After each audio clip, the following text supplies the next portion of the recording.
Meta finished the day lower by nearly 2%.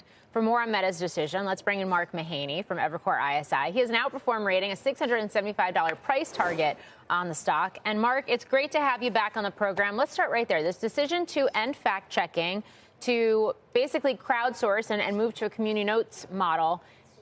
What do you think the business impact is going to be on the stock, both from an advertiser standpoint and also from an internal spending one? Okay, so I don't think Morgan is going to be material on either of those points. I think advertisers have used Meta as a platform to reach people because of its massive reach, the frequency with which people engage on Meta, Instagram, and Facebook. John referred to over 2 hours a day, and then the tools, the ability to do targeting there, the ability to monitor your campaign, the ability to really track your return on ad spend, ROAS. That's been as good or better than anything else there on the internet. So that's why you've seen, despite its massive scale, the Meta being able to grow its ad business faster than competitors. So I don't think this changes really at all the appeal of Meta as a platform for marketers. And in terms of internal costs, I think this is pretty small stuff. This company is running at such a scale, $160 billion a year in revenue with 40% plus operating margins. I just don't think these kind of compliance costs one way or the other were that material to the P&L. So I sort of see it as a financial non-issue. Okay. Let me note your price target is $700 per share, so a little higher than what I stated before. In light of this, it's talked about in the blog post, you mention it in your notes as well, the fact that Zuckerberg gave a speech at Georgetown 5 years ago talking about this.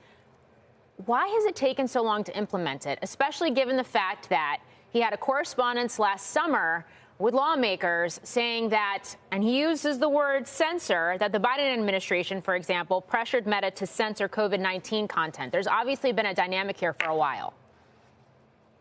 Yeah, I like the fact that Zuckerberg referred to his Georgetown speech. I remember that speech. I wrote about it in a book that I wrote on internet stocks. I wrote about that speech. This is a person with classically libertarian background that got an enormous amount of pressure prior to COVID, and that just added to it. Enormous amount of pressure related to some of the content, and some of it is terrible. That's on Facebook. And the question was, what's the best way to address that? And I think he's always been of the school that sunshine is the best elixir or disinfectant. Best disinfectant. That's the word. Thank you.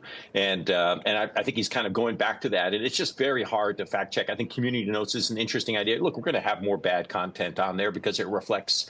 You have 0.1% of users on Meta put up, disreputable content, however you want to define that. And that's a lot of content, just given the size of the platform. So it seems to me like he's doing his best to try to handle, what is a really difficult situation. I think you need a lot of adults in the room, and I'll give them credit. I think they've got adults in the room at Meta, and I think they'll handle this transition well. I know some people won't be happy with it, but this is not a business decision. This is, I think there's a good principle here, and I think he's getting back to his original principle on this.